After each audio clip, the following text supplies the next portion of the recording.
오늘 우리에게 주신 하나님 말씀은 사도행전 16장 25절에서 32절입니다. 신약성경 사도행전 16장 25절에서 32절까지 말씀 우리 함께 읽겠습니다. 시작. 한밤중에 바울과 실라가 기도하고 하나님을 찬송하며 죄수들이 듣더라. 이에 갑자기 큰 지진이 나서 옥토가 움직이고 문이 곧 다 열리며 모든 사람의 매인 것이 다 벗어진지라. 간수가 자다가 깨어 옥문들이 열린 것을 보고 죄수들이 도망한 줄 생각하고 칼을 빼어 자결하려 하거늘 바울이 크게 소리질러 이르되 내 몸을 상하지 말라 우리가 다 여기 있노라 하니 간수가 등불을 달라고 하며 뛰어 들어가 무서워 떨며 바울과 실라 앞에 엎드리고 그들을 데리고 나가 이르되 선생들이여 내가 어떻게 하여야 구원을 받으리까 하거늘 이르되 주 예수를 믿으라 그리하면 너와 내 집이 구원을 받으리라 하고 주의 말씀을 그 사람과 그 집에 있는 모든 사람에게 전하더라. 아멘. 오늘 새벽에 예배하신 은혜가 우리 성도님들께 함께 하시기를 예수님 이름으로 축복합니다. 아멘. 자, 우리가 읽은 이 말씀은 바울과 실라가 지금 감옥에 갇혀 있는 상황입니다. 그 배경과 그 이유를 먼저 말씀드립니다. 바울과 실라가 기도하러 가는 길이었습니다. 기도하는 가는 길에 한 여종을 만나는데 그 여종을 보니까 귀신 들린 사람이었습니다. 이 귀신 들린 여종이 그 귀신의 힘으로 점을 치는 일을 하고 있었습니다. 그럼 그렇게 해서 번 돈은 자기가 갖는 것이 아니라 그 여종의 주인이 가져가고 있었던 겁니다. 이 세상에 점치는 일들은 다 귀신의 역사죠. 우리 크리스천들은 절대적으로 멀리해야 할 일입니다. 자, 다시 말씀으로 돌아오면 어찌 보면 이 귀신 들린 여종도 참 불쌍한 사람이죠. 반면에 그 여종을 이용해서 돈을 버는 주인은 참 못된 사람이고 귀신 들린 여인이 먼저 바울과 실라를 알아봅니다. 귀신이 알아보는 거죠. 자, 올라가셔서 17절로 올라가 보시죠. 사도행전 16장 17절입니다. 제가 읽습니다. 그가 바울과 우리를 따라와 소리질러 이르되 이 사람들은 지극히 높은 하나님의 종으로서 구원의 길을 너희에게 전하는 자라 하며 그 귀신 들린 여종이 외치는 겁니다. 그렇게 귀신이 먼저 알아보고 외치죠. 예수님 사역할 때도 이런 일이 있었죠. 예수님 사역할 때도 귀신들이 먼저 알아보고 외칩니다. 이 말 자체는 틀린 말은 아닙니다. 바울과 실라가 말 그대로 하나님의 종으로 구원의 길을 전하고 있는 거니까. 그런데 복음 전하는 가운데 계속해서 옆에서 외치니까 우리의 사역이 방해가 되더라는 겁니다. 그래서 바울이 어떻게 합니까? 그 밑에 절 보죠. 같이 읽어봅니다. 18절입니다. 시작.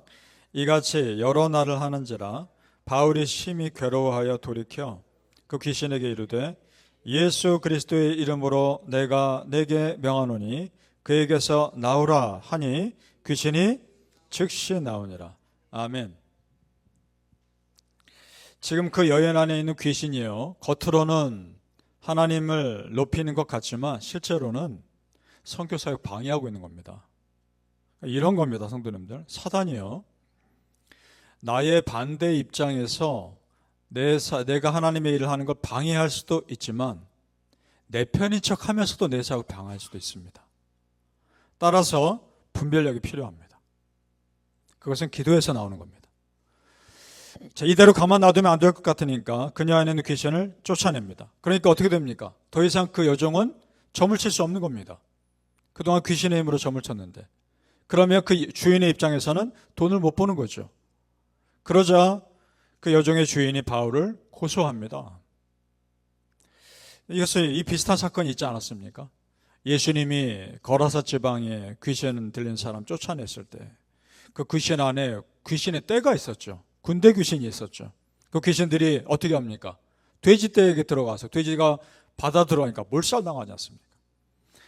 그러니까 그 마을 사람들이 그 사람이 오랫동안 귀신 들려 고통받는 것에서 나음받은 건 기뻐하지 않고 자기들의 재산이 돼지떼가 사라진 것에 너무나 속상해서 예수님 쫓아내지 않습니까? 비슷한 상황인 거죠. 자, 이런 세상에서 순수한 복음을 전한다는 것 참 쉬운 일이 아닙니다. 자, 이 일로 인해 바울과 실라가 억울하게 잡혀 옷이 찢겨지고 매를 맞고 깊은 감옥에 갇힙니다. 자, 여기까지가 오늘 읽은 말씀 배경입니다. 자, 이 상황에서 바울과 실라의 반응이 놀랍다는 겁니다. 억울하게 감옥에 갇혔죠. 불평하지 않는 것만으로도 훌륭한데 그것만이 아닙니다. 그곳에서 찬송을 부릅니다. 25절로 내려가 보시죠. 우리 읽은 말씀인데 25절 제가 읽습니다. 한밤중에 바울과 실라가 기도하고 하나님을 찬송하며 죄수들이 듣더라. 자, 여러분, 나라면 이 상황에서 바울과 실라처럼 반응할 수 있을까요? 그렇지 않을 가능성이 더 많지 않습니까? 어떻게 지금 상황에서 찬송이 나올까? 이것은 그들의 마음 가운데 두려움이 없고 그만큼의 여유가 있다는 겁니다. 그러면 그 여유는 어디서 나오는가? 그것은 기도에서 나오는 겁니다. 믿습니까? 지금 되어지는 이 일들이 바울과 실라가 기도하러 가는 길에 일어났다는 것을 주목해 보십시오. 그리고 지금 감옥에서도 기도하고 찬송하고 있습니다. 억울하게 잡혀서 감옥에 있음에도 기도했더니 어떤 일이 일어납니까? 말씀 보죠. 26절 다시 한번 읽어볼까요? 26절 시작. 이에 갑자기 큰 지진이 나서 옥토가 움직이고 문이 곧 다 열리며 모든 사람의 매인 것이 다 벗어진지라. 아멘. 이런 일이 일어났다는 걸 믿습니까? 아멘. 기도는 묶인 결박을 푸는 역사가 있습니다. 기도는 닫힌 문을 여는 역사가 있습니다. 정말 믿으십니까?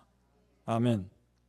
우리가 이 땅에서 기도하면 비록 내가 감옥 같은 상황에서 기도한다 할지라도 하나님은 하늘에서 들으시고 하늘의 방법으로 땅의 문제를 풀어가십니다. 그래서 세상에 믿지 않는 사람, 알지 못하는 기도하는 자만이 아는 자유로움이 있는 겁니다. 그런 여유가 있는 겁니다. 바라기는 성도님들, 이 새벽부터 기도하는 우리에게 하늘의 은혜와 여유가 넘치시기를 예수님 이름으로 축복합니다. 아멘. 자, 그러면 그 상황을 감옥을 지키는 간수의 입장에서 한번 생각해 보시죠. 갑자기 큰 지진이 났습니다. 정신 차려보니까 감옥 문이 다 열려 있는 겁니다. 큰일 난 거 아닙니까? 그럼 자기가 책임을 져야 하는데, 그래서 스스로 목숨을 끊으려 합니다. 그래서 바울이 외칩니다. 우리가 다 여기 있노라. 죽지 말라는 거죠. 도망가지 않고 있었던 겁니다. 지금 이 간수는 그래서 이 사건으로 두 번 놀라는 겁니다. 첫째는 지진이 나고 감옥 문이 다 열린 것으로 놀라고, 두 번째는 죄수들이 그대로 있는 것에 놀라고 있는 겁니다. 그러자 그가 전혀 뜻밖의 질문을 합니다. 이 상황에서 하시는 질문이 아니라 전혀 뜻밖의 질문을 하죠. 30절과 31절 같이 읽습니다. 30절 31절 시작. 그들을 데리고 나가 이르되 선생들이여 내가 어떻게 하여야 구원을 받으리까 하거늘 이르되 주 예수를 믿으라 그리하면 너와 네 집이 구원을 받으리라 하고. 정상 같으면 이 상황에서 어떤 질문을 하는 게 맞습니까? 어떻게 이런 일이 있는가? 어떻게 도망가지 않고 있는가? 이런 질문을 했겠죠.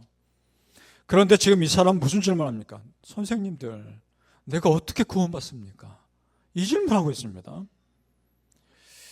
초자연적인 이런 상황 가운데 자기 힘으로 할 수 없는 세상이 있다는 것에 눈뜬 겁니다. 어떻게 여기 눈뜰 수 있었는가? 아마도 바울과 실라가 전한 복음을 그도 들었겠죠. 그런 마음에 품고 있다가 이런 상황을 겪고 나서 구원을 생각하게 된 겁니다. 특별히 바울과 실라를 잠시 그들을 감옥에서 빼내어 자기 집에 데리고 갑니다. 그러고 나서 온 가족을 세례받고 예수 믿고 구원받습니다. 그러니까 여러분, 바울과 실라 입장에서는 억울하게 갇힌 감옥 생활이지만 이 간수의 입장에서는 있을 수 없는 은혜가 열린 겁니다. 그럼 이 가정을 살리기 위한 하나님의 섭리하심이었던 겁니다. 믿습니까? 그 은혜로 여러분이 지금 이 자리에 있는 겁니다. 여러분의 부모님이 그 은혜로 믿은 겁니다. 한국이 조선시대일 때 미국 상선 제너럴 셔먼호 사건이 생각납니다. 그때 서양 세력이 한참 조선에 들어와서 통상을 요구하죠. 그때 미국 배 제너럴 셔먼호도 문을 열어달라, 무역할 수 있는 문을 열어달라 하며 요구하면서 대동강까지 올라옵니다. 그런데 평양 시민들이 항의하자 그만 배에 있던 군인들이 총을 쏩니다. 그때 많은 사람들이 죽죠. 이 배에 통역사와 항해사 겸해서 토마스 선교사님이 같이 있었던 겁니다. 그리고 사람들이 배를 불태웁니다. 다 끌어내리죠. 죽는 과정에 토마스 선교사님도 죽음을 당하는데 그때 성경책을 전합니다. 그 선교사님이 성경책을 전합니다.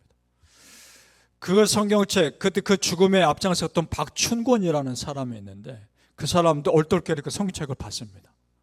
선교사님을 죽이면서 성경책을 봤습니다. 그가 그 성경책을 읽고 그 집과 그가 구원받습니다. 그리고 그로 인해 또 많은 사람들이 복음을 잘 받습니다. 하나님의 일하심은 놀랍습니다. 하나님이 어떻게 복음을 역사해 가실지 모르는 것이고 하나님이 여러분 삶을 어떻게 바꿔 가실지 모르는 겁니다. 그러니까 성도님들, 우리 믿는 사람들은요 조급해하지 마셔야 합니다.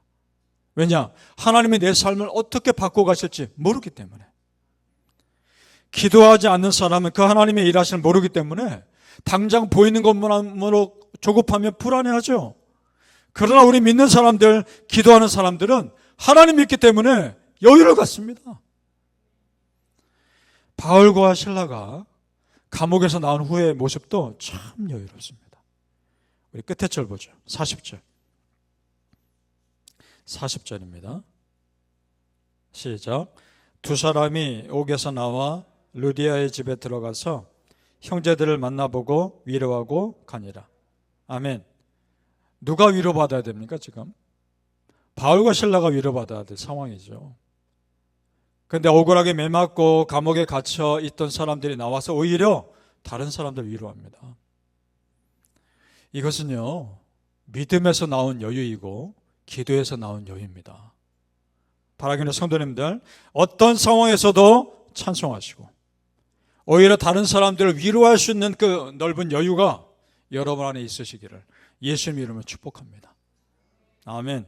기도하겠습니다. 아버지 하나님, 오늘 이 새벽에 우리에게 참 귀한 말씀 주셨습니다. 우리가 예수 믿고 하늘의 여유가 가득하게 하옵소서. 세상 사람들의 조급함 가운데 나도 휩쓸리지 않게 하시고 세상 사람들이 보지 못한 것을 보게 하시고 믿지 않는 자들이 깨닫지 못하는 것을 깨닫게 하셔서 세상에 감당할 수 없는 큰 여유와 자유가 우리 안에 있게 하옵소서. 사람들은 불안해할지라도 나는 그것을 이미 알고 보기 때문에 불안해하지 않게 하옵소서. 세상에 줄 수 없는 참 평안이 우리 성도님들에게 충만히 넘치게 하여 주시옵소서. 아버지 하나님, 어떤 상황에서도 비록 내가 감옥 같은 상황에 있다 할지라도 찬송하게 하소서, 기도하게 하소서. 우리 성도님들의 기도가 묶인 것을 끊는 역사가 있게 하소서. 우리 성도님들의 기도가 닫힌 문을 열게 하는 역사가 있게 하여 주시옵소서. 그런 기도의 체험자들 되게 하여 주시옵소서. 살아계십니다. 하나님 정말 살아계십니다. 살아계신 하나님께 기도함으로 그 하나님을 경험하게 하여 주시옵소서. 감사하며 예수님의 이름으로 기도합나이다. 아멘.